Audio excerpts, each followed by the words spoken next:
Welcome, everyone. My name is Molly Devine, and I'm the Individual Giving Manager with Women Who Code. Thank you for joining today's session, Get Your Head in the Clouds, How to Pursue a Career in Cloud. Please welcome our amazing speaker, Kristi Perreault.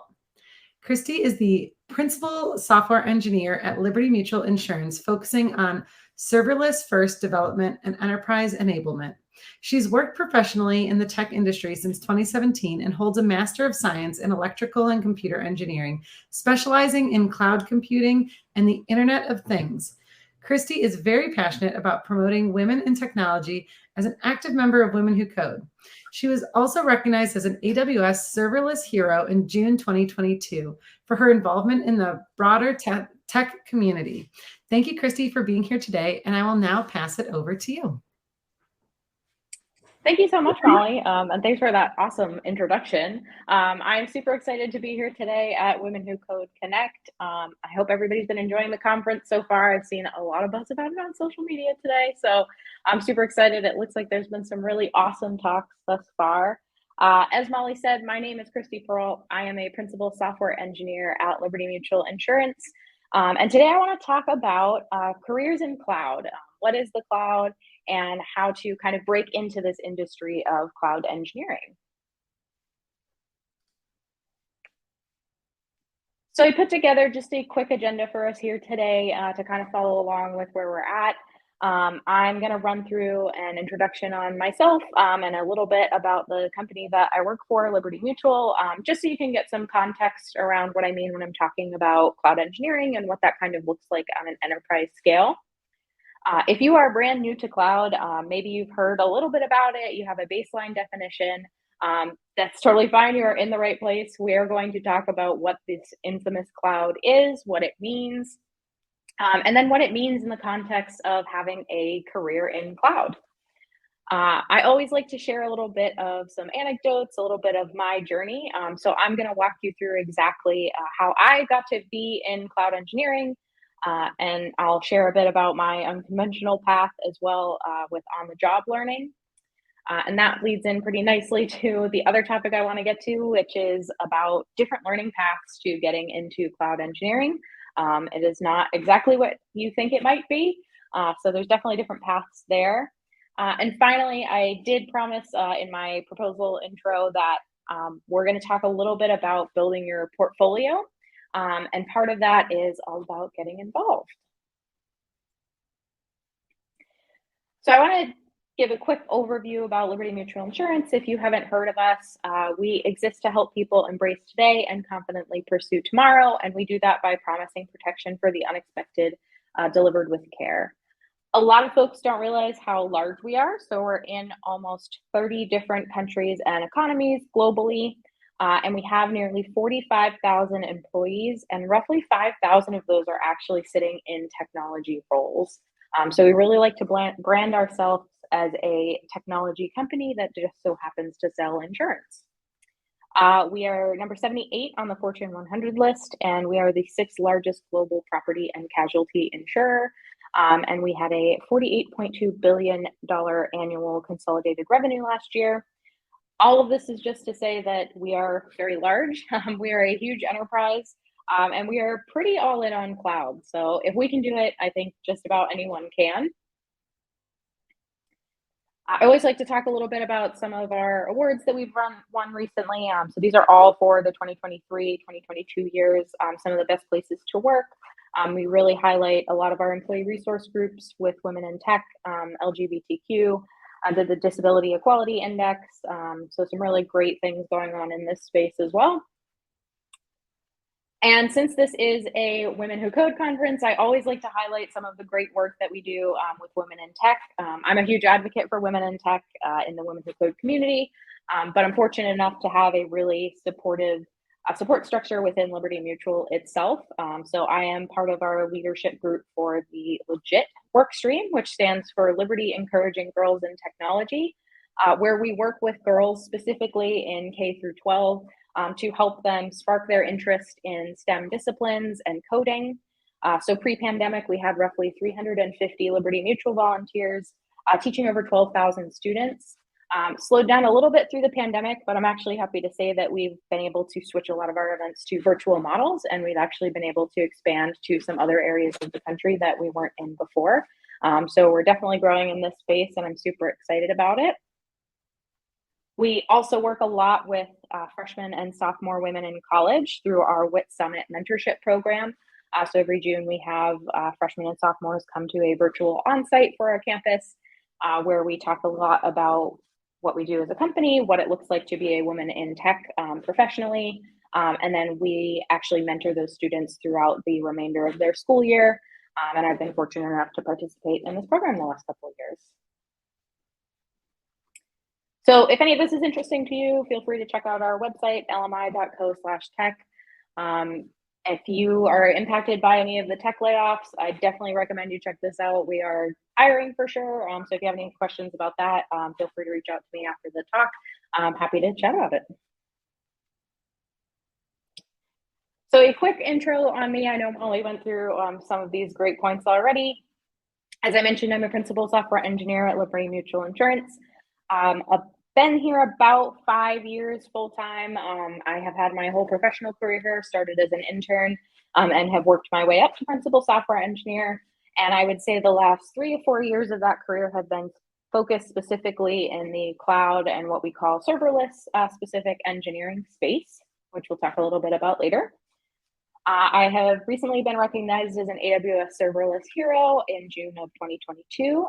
It's an awesome program that Amazon runs to identify sort of cloud evangelists in the community who are working with students or mentoring or blogging. For my thing is speaking clearly. So I've been super excited and fortunate to be part of this program in the community. I achieved my Master's of Science in Electrical and Computer Engineering from Boston University over the pandemic. So super fun pandemic activity was working full time and then going to school at night. So I finally finished my degree in January of 2021. And finally, I've lived in a bunch of different places already, Boston, Colorado, but I've recently settled back into my home state of New Hampshire in the United States. I am the AWS Portsmouth User Group organizer and also a huge advocate for women in tech. So enough about me, enough about cloud, enough about myself and my company. I really want to get into what you're all here to learn about, which is cloud and cloud engineering. So I took this definition from Amazon, specifically from their branch of their cloud program, Amazon Web Services or AWS. You'll probably hear me refer to them quite a bit throughout this presentation. And I really liked this definition of cloud computing because I thought it was very clear and concise and to the point in one sentence. I think that we could probably spend hours and hours and hours talking about what the cloud is and what the cloud isn't and all the different great facets of it. I am here just to give you a 10,000-foot overview, so hopefully you can walk away with an understanding of a basic overview of what cloud is. So Amazon's definition is cloud computing is the on-demand delivery of IT resources over the internet with pay-as-you-go pricing. And there's some really good key terms in here that I think line up very well with some of the different benefits of cloud computing. Some of those being on-demand, IT resources, and the pay-as-you-go pricing, I think, is a huge point for cloud computing. So I took a few of these benefits straight from Microsoft and Azure's cloud as they've defined some of the benefits. And a couple of them here, cost for one is huge for companies or for individuals to be moving to the cloud. This basically means that you're offloading all of your hardware constraints, managing all your data centers, hiring people to maintain them, and working with hard physical servers. You're offloading that into another provider and another group to handle it for you. So for example, Amazon AWS or Microsoft Azure are great examples of that. So in a lot of spaces, you're saving a ton of cost because you're not paying those people to maintain those things, and you're not running your own data center. It's much faster. You're able to provision resources within just a couple minutes. You can log in. All you really need to get started is a credit card and an email address. So they make it super fast and super easy. There's no more switching it back into your data center, making sure you have space for it, or standing up another server. You can have these things on demand, exactly as the definition has stated. In a lot of companies, this has led to a ton of productivity because they can focus on business value and actually writing business code rather than dealing with all of the infrastructure. This also means they can take advantage of a global scale. So previously you were constrained to where you had your physical servers. Now you can take advantage of ones in Europe, Australia, United States, East Coast, West Coast, wherever you may be located, versus wherever your customers may be located. You also can see an increase in performance because someone else is dealing with all of the upgrading and patching and decommissioning of those servers. So again, you can focus on the real business value and improving your applications. The cloud provider is super reliable. I think that Amazon's is a 99.99999% percentage of uptime and availability. So I have very, very rarely seen anything go down or be unusable. So this is super reliable for someone to work with. And finally, a lot of these cloud providers operate on a shared responsibility model for security. So they're in charge of securing the physical data centers, warehouses, what have you, as well as securing their services, whereas you are responsible for the security of your application code and the specific resources that you're using. And they allow for a lot of different ways to do this through roles, users, policies, permission boundaries. So tons of options there and flexibility. So some use cases for the cloud, and this is kind of just some top 5 ones because I believe that just about every sort of use case can fit into cloud and cloud engineering. Big data is a really easy one. There's a lot of services for data lakes and databases. You can store files and systems right on the cloud. So any sort of large data set, it's not limited at all. Mostly limited by your wallet and what you're willing to outsource and pay for. Internet of Things is another big one. This is one that I like. It's a lot of my educational background is with IoT. So this is the hardware and software kind of connections to think things like your smart homes or your smart light bulbs, maybe even just playing around with like a Raspberry Pi or a small microprocessor. The software side of the house on this, there are services within the cloud providers to handle this and to work with it. If you have not heard of ChatGPT yet, I'm sure you will. It has been blowing up in the AI and ML space.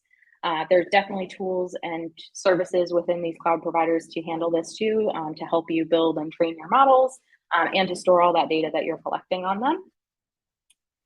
Disaster recovery is another big one. As I mentioned, there is a global scale, which also means that individuals or companies can take advantage of snapshots or redeploying to other regions across the globe.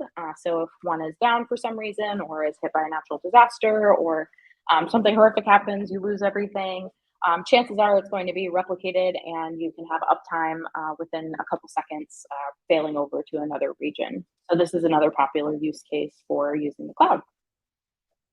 And finally, and I think this is the one that most folks are probably really familiar with, is your traditional software engineering with application development. So your back end, your front end, your full stack applications, APIs, web apps, mobile apps. There are tons of compute, storage, and networking resources to help you in this space as well. So there are a few different types of cloud. You might have heard me say a couple times already, I'm referencing public cloud providers. I just want to break that down real quick for you here in this slide. So the first type of cloud is your public cloud provider. Those are individuals these are your large companies like Amazon and Microsoft, and they're for anybody. As I mentioned, you just need a credit card and an email address to get started, and you can be up and running in these clouds within minutes.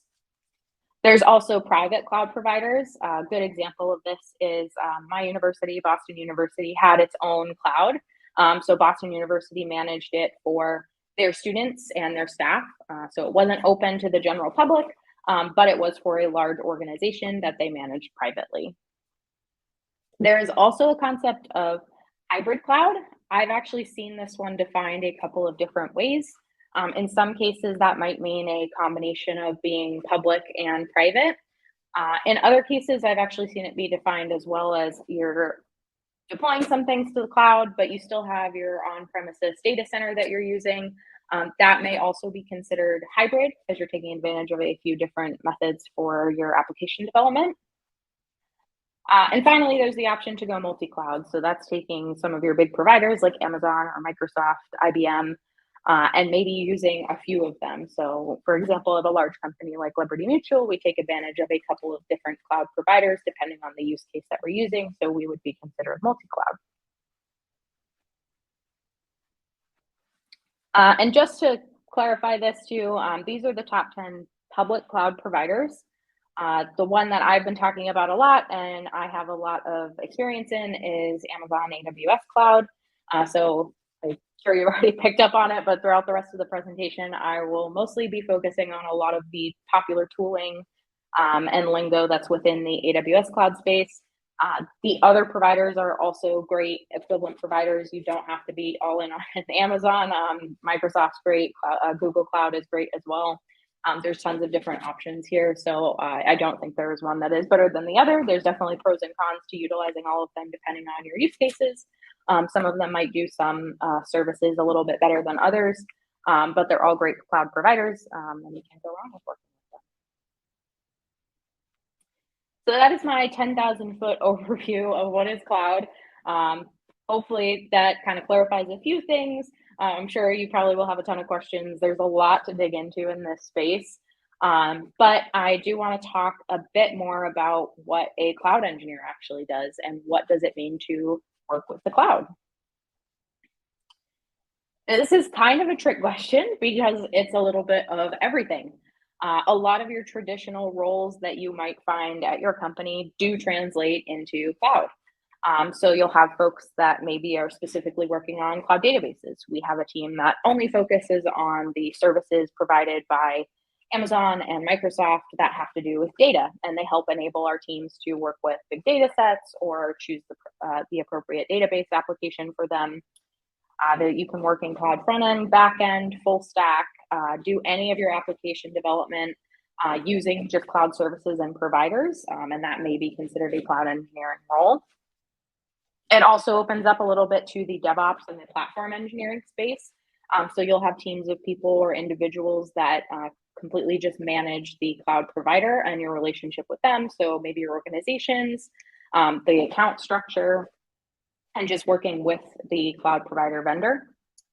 Another one for that might be security. So we have folks that are specifically dedicated to your policies, your roles, your users, and setting those up for cybersecurity.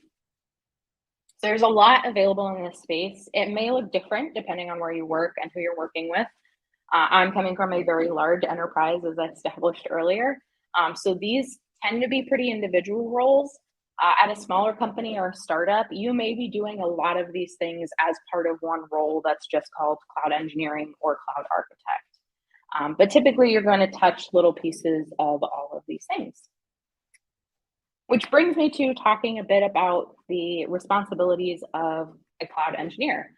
In other words, this is sort of my day in the life. These different bullets will align differently with what facet of cloud engineering you're in. So for instance, this is probably more closer to an application developer in cloud.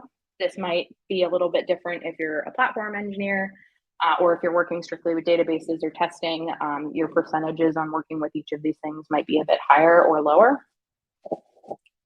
The first one is kind of newer that comes along with cloud engineering is writing infrastructure as code.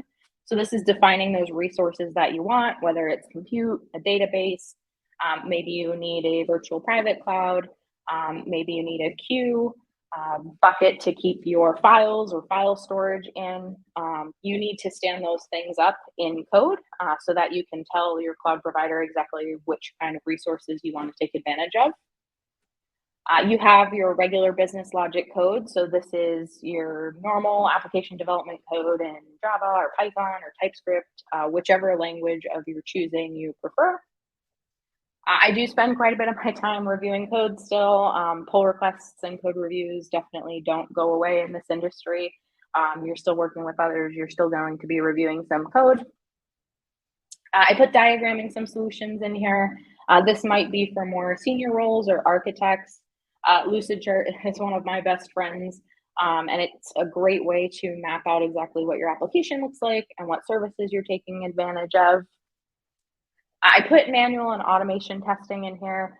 I also would put in writing unit tests or integration tests or infrastructure tests as well. Those are all super important and part of this kind of full stack of cloud engineering. But you will be manually testing, you will be automating your testing. This may look different depending on if you're working individually on a side project or if you're working in a large enterprise like myself. For instance, Amazon has a lot of great resources to manually test your applications within the Amazon ecosystem and within their console. Unfortunately, for a lot of large companies, that is locked down and is only read-only access. So we kind of have to get a little bit more creative with testing locally and writing really robust tests to test the business logic and how well the infrastructure as code is working together. You'll also work with your build and deploy pipelines. So this is just building your application to be ready to deploy. If you work on a platform team, you might spend a lot more time within your pipelines. For some folks, this might just look like a GitHub action or something on a smaller scale as well. We've already talked a little bit about disaster recovery, but you might even be responsible for setting up another pipeline, deploying to a different region or environment, and making sure that there are checks and balances in place for failing over to certain regions if something were to happen to your application. And this last bullet here, I think, is actually the most important bullet, and I think it is the one that is completely underrated. I believe that part of your responsibility in a cloud engineering role is to also help demonstrate and educate those around you. Cloud is still a relatively new field, especially when I think about the history of Liberty Mutual's been around for 110 years. Cloud has not been around that long. So there are still new services, new features, tons and tons of content out there that we can utilize. And I think that once you are working in this space, it's always going to be new. You're always going to be continuously learning. And part of your responsibility is to demonstrate and educate other members of your team or other folks around you. And in some cases, you may need to leave your ego at the door for this because there are times where I'm definitely still the youngest person or maybe the most junior. And I might know the most about X service within the cloud engineering space because I have the most experience with that and it's still pretty brand new. So you're definitely going to be educating others and they might not even be more junior than you, they could be more senior, which can be intimidating, but I think this is a crucial part of the cloud engineer role. This slide is very overwhelming. I did so on purpose because I think it showcases that there is a ton of content and tooling out there. I'm kind of referring to this as my choose your own adventure resume builder slide. So I broke this out into 4 different components. Your top left is going to be your programming languages. So those things don't change. However you learn them, if you're working on learning them, any of these big ones, TypeScript, JavaScript, Java, Python, depending on what area of engineering you're in, it could also be C, C+, or C#. Ruby's can be included in there as well. But for application development, any of these 4 is a great place to start. The top right corner there, those are all infrastructure as code tools. So these are tools that help us write and stand up those IT services that we need. So those compute, those storage, maybe it's a database, and it helps you define them in code. So you can use Python or Java or TypeScript. And in some of these cases, you can use even something like YAML or JSON to define your resources. So there's tons of great ones there. Amazon AWS CDK is one that I use quite a bit. That is Sam the Squirrel. That's the serverless application model. CloudFormation is a way to define your infrastructure in YAML or JSON. So this is something that it's also kind of like, just pick one, try it out. I would be concerned if I saw a resume with everything on here, so please don't feel like you have to have all of these things to be a well-rounded cloud engineer. You can just start with one or two things from each of these categories. I would say on a small scale, one from each of those top two categories is great. The bottom two are more prevalent in enterprise. Obviously, if you're working with code, you probably have a GitHub account. If you don't, I highly recommend you set one up. So you'll use that to kind of manage your code or your pipelines. In enterprise, you might work with some of these other ones. So there's some container services like Docker and Kubernetes, and a lot of great resources there as well. So these are more common for what you would see in enterprise. Same with that last section on monitoring, alerting, and logging. So these are all really prevalent companies that work in this space. They're log forwarders, and they'll help you kind of debug and troubleshoot, or just monitor your applications for their health. So if you're working individually, chances are you're not going to touch on a lot of those ones kind of on the bottom part. If you're working in an enterprise, these are places where you might get some experience in this space. So I've talked a lot about cloud, what a cloud engineer looks like. Why might you want to be in this field? So there's some really great benefits to working in a cloud career. And I use this in my definition or my intro to this talk, but Pluralsight came out with this really awesome state of cloud report last year. And in it, one of the biggest highlights was that 75% of leaders are actually building new products in the cloud. However, only 8% of tech workers actually have that experience in cloud. That is a huge gap. That is 67% of a gap between those two things, which makes it really easy space for you to get involved in because this is high demand and low supply. The good news is that 64% of learners are actually brand new to the cloud and are just looking for this basic training. So you are in good company if you are brand new to this. Do not feel like you're behind or that you are too late in the game to joining this because it's a huge area that is definitely still growing. And I also pulled this figure from Indeed. The average US salary for a cloud engineer is about $120,000 a year. So it's also a great space to be in terms of money as well. And I really like this one too. I think that this puts it in perspective. If you follow me on Twitter, I kind of leaked a little preview to my talk with this statistic. This was a study done by McKinsey in Europe, and it found that there were roughly 22% of tech roles were held by women. And then it broke it down even further than that. And you'll see that almost 50% of them are actually within product design and management. Another 30% are in the data space with data engineering, science, analytics. And as you go further and further down the stack, you find that at the very bottom, there are only 8% of women in DevOps and cloud. So we are outnumbered. I would love to have more women in this space. I have very much enjoyed my career here so far. And I'm hoping that this highlights the cool things that you can do in cloud engineering. So hopefully you're sold on cloud engineering at this point and working in cloud. I want to talk a little bit with the few minutes that I have left about how to actually get to this point. And I want to share my cloud journey because I think that it puts a bit of a story on this and showcases and highlights exactly that everything I have done up to this point in cloud, I have completely learned on the job. So as I mentioned, I interned at Liberty Mutual. I started in 2016 as an intern. I worked on decommissioning, patching, and upgrading servers. I did not really do any coding. I worked in an Excel spreadsheet and I submitted tickets most of my days. That is not typical of the internship experience today. That's just so happens to be what my experience was 8 years ago now. I finished my bachelor's of science in computer engineering in 2017, and then I rolled into a full-time role at Liberty Mutual. In 2018, I worked on a Java Spring Boot project that used CloudFormation, which is one of those infrastructure as code tools. And that was really my first taste of cloud and what cloud engineering is. And I absolutely loved it. I thought it was very straightforward for me to understand.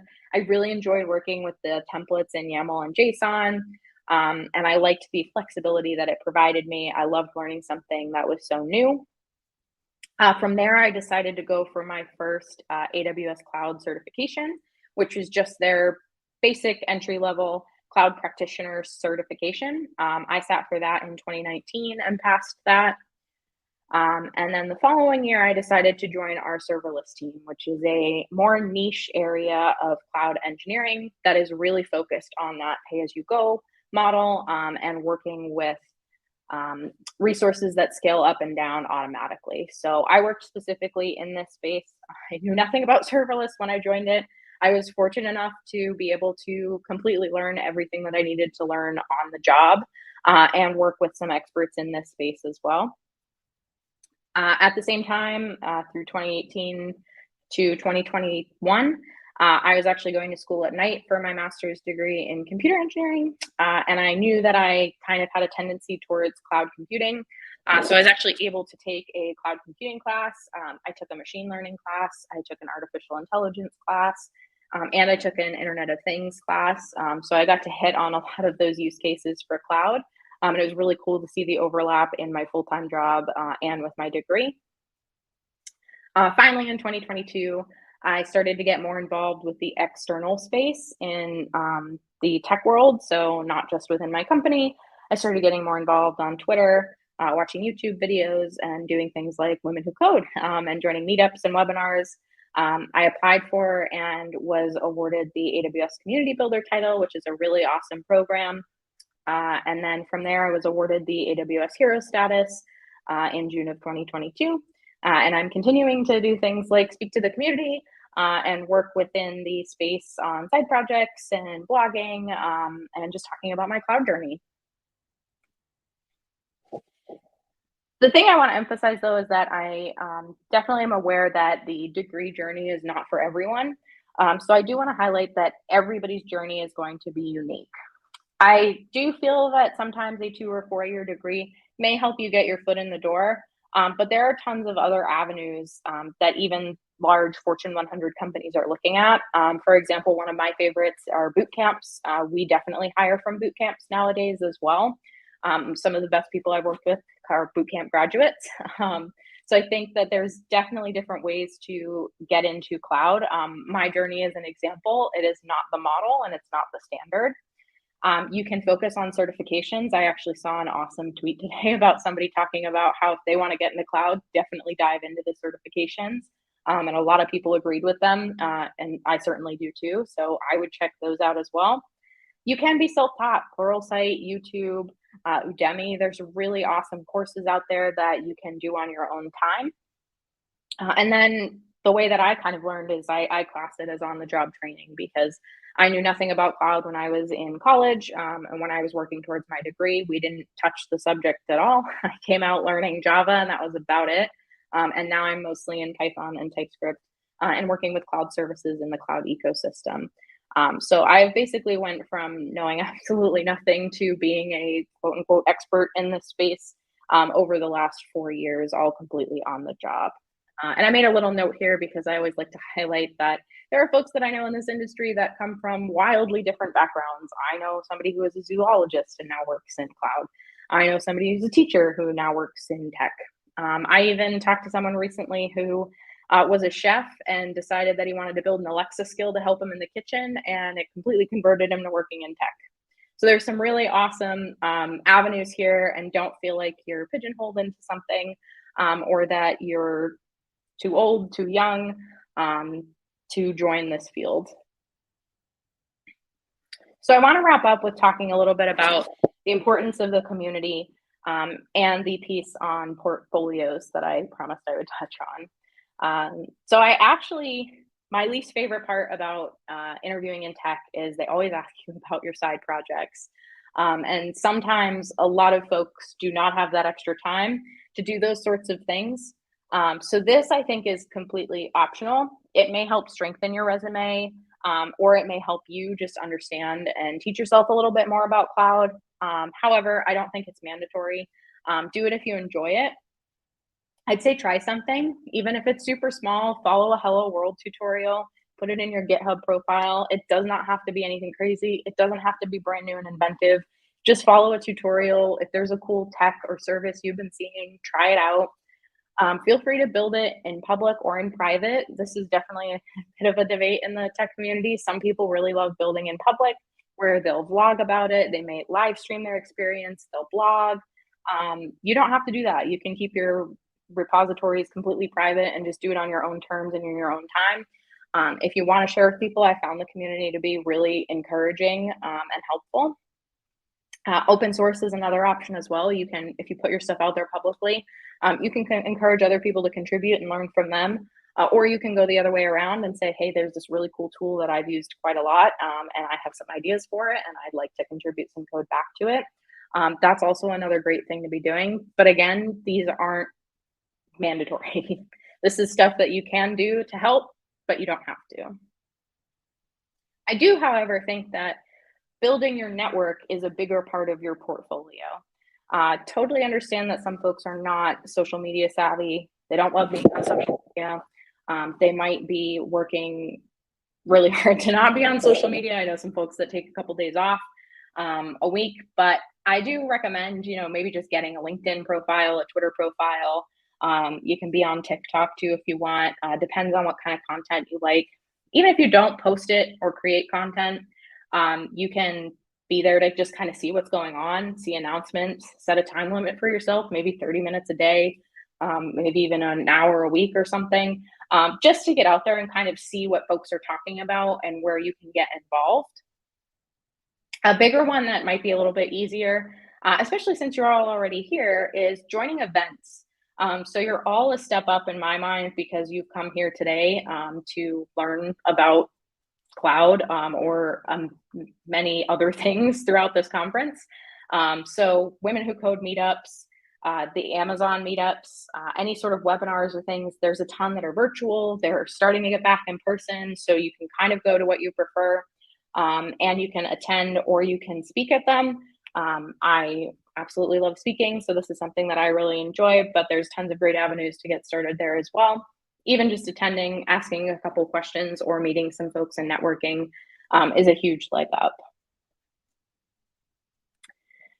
But most importantly, just wrap up. I want you all to have fun with this. I want it to be something that you really enjoy as much as you can enjoy a job or a job in tech. I think that you'll go really far if you can find passion in this and it's something that you enjoy doing on a day-to-day basis. I've really enjoyed my time in the community space. I love what I'm learning, and I think that there is so much here and there is a space here for everyone. So I highly encourage you to check it out. Hopefully I've sold you on the cloud engineering journey and career path. And if you have any questions, I know we have a few minutes to take them now, and my Twitter and LinkedIn are up here. Feel free to follow me. I try to answer my DMs as much as I can, but happy to answer any questions. Kristi, thank you so much. A lot of great content. And I'm sure top of everyone's mind is, have you met the Limu Emu?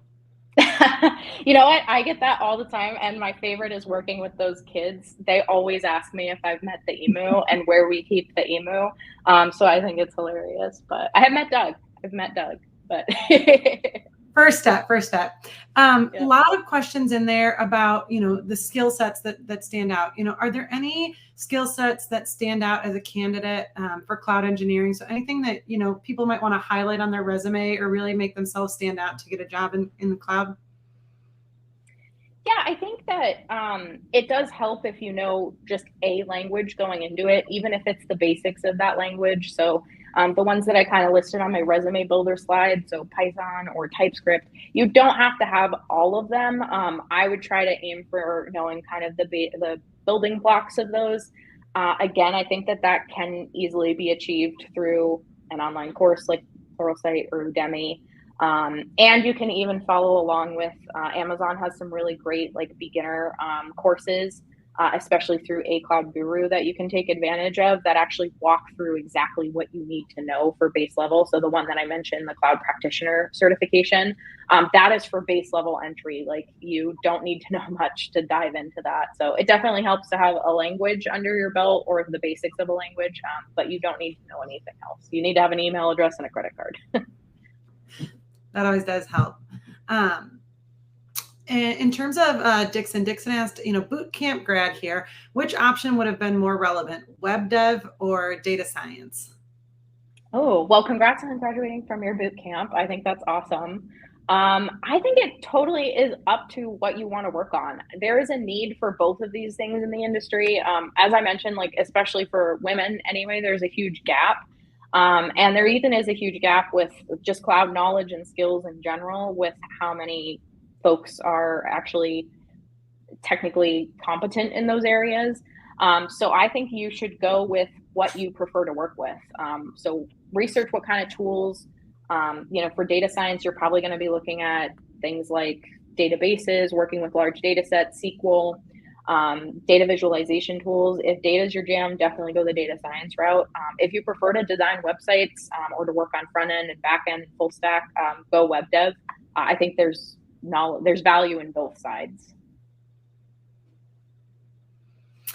Nicole was wondering, what's the best way to practice within cloud? Does AWS have a practice space or maybe some of the other cloud platforms? Yeah, that's a great question.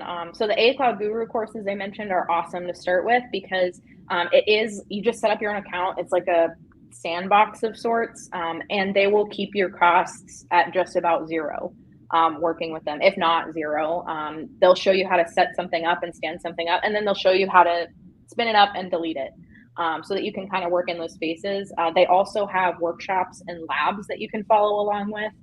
Some of them are classroom geared, so you could sign up for something if you want to pay for somebody in instruction, or you can do it self-paced. But they are spaces, you need a credit card to sign up, but like you're going to spend maybe $1 a month just playing around in this space. So it's not an expensive cost at all. Judy is curious, and we might be getting close on time. So maybe one or two more questions. But Judy was wondering, do you have any advice for career changers, boot camp graduates on getting their resume in front of a recruiter or a hiring manager at Liberty Mutual, or really anyone? Yeah, definitely. What I called out with the portfolios and stuff.